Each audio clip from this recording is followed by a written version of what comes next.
چھوٹے دکانداروں کے لیے نیا FBR ٹیکس نظام 2026 کیا ہے؟ 25,000 روپے ٹیکس کی حقیقت کیا ہے؟ السلام علیکم. اگر آپ کی گلی محلے یا بازار میں ایک چھوٹی دکان ہے تو یہ ویڈیو آخر تک آپ ضرور دیکھیے گا. کیا واقعی صرف 25,000 روپے دے کر FBR سے جان چھوٹ جائے گی؟ کیا حکومت نے دکاندار کے لیے نئے ٹیکس ایمنیسٹی اسکیم متعارف کرا دی ہے؟ کیا آڈٹ ختم ہو جائے گا؟ کیا ہر دکاندار اس اسکیم سے فائدہ اٹھا سکتا ہے؟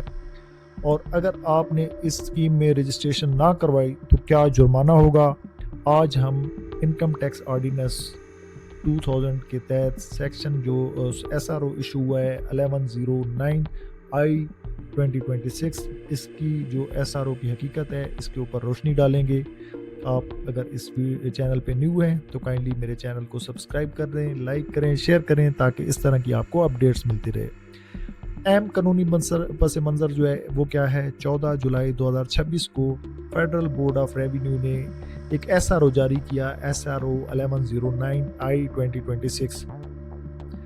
ڈرافٹ میں اس میں کیا کہا گیا؟ جو ڈرافٹ جاری کیا گیا سب سے پہلے سمجھنا یہ ضروری ہے کہ یہ فائنل قانون نہیں تھا بلکہ ڈرافٹ اسپیشل پروسیجر تھا جس پر اعتراضات اور تجاویز طلب کی گئی.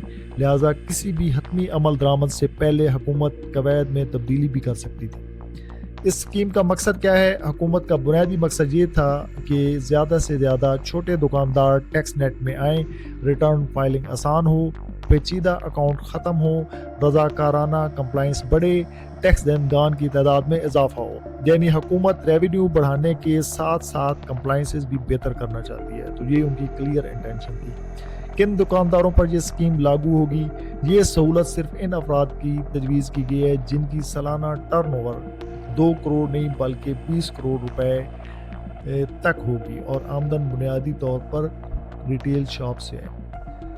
کن لوگوں پر یہ اسکیم لاگو نہیں ہوتی؟ اگر آپ TR1 ریٹیلر ہیں، ایک سے زیادہ دکانوں کے مالک ہیں، جیولری کا کاروبار ہے، ڈاکٹر ہیں، ایڈوکیٹ ہیں، انجینئر پروفیشنلز ہیں، گزشتہ 3 سال میں کسی ایک سال بھی ٹرن اوور 20 کروڑ سے زیادہ رہی تو آپ اس اسکیم سے فائدہ نہیں اٹھا سکیں گے کیونکہ اس کے لیے پھر آپ کو سیل ٹیکس میں رجسٹر ہونا پڑے گا.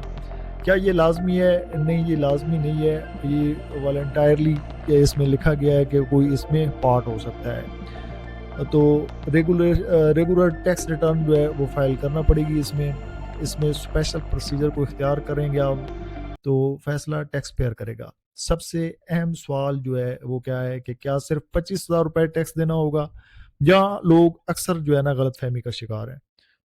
قانوناً یہ نہیں کہا گیا کہ ہر دکاندار ٹیکس صرف 25,000 روپے دے گا بلکہ ڈرافٹ کے مطابق اصل ٹیکس گراس ٹرن اوور کا 1% ہے. اس کے بعد اگر حساب سے ٹیکس 25,000 روپے سے کم بنتا ہے تو تب بھی کم از کم 25,000 روپے کیش ادا کرنا ہوگا.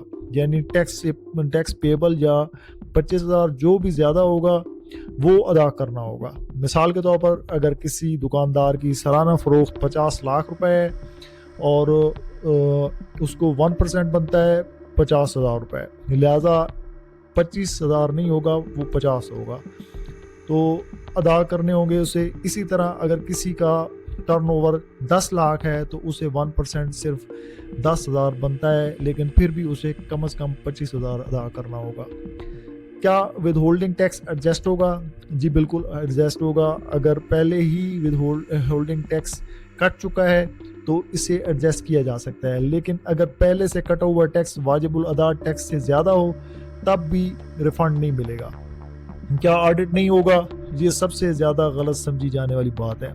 ڈرافٹ میں یہ نہیں لکھا کہ ہمیشہ آڈٹ ختم ہوگا بلکہ یہ لکھا گیا ہے کہ اگر تھرڈ پارٹی انفارمیشن سے معلوم ہوا کہ غیر معمولی لین دین ہوا ہے، مہنگے اثاثے خریدے گئے ہیں، اسکیم کا غلط استعمال کیا گیا ہے تو کارروائی ہو سکتی ہے.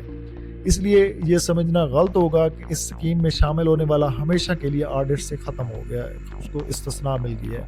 کیا POS سسٹم بھی ختم ہو جائے گا؟ ایلیجیبل شاپ کیپر کے لیے POS اور ڈیجیٹل انوائسنگ کی شرط نہیں ہوگی. یہ ایک بڑی سہولت تجویز کی گئی ہے. گرین پلیٹ کیا ہے؟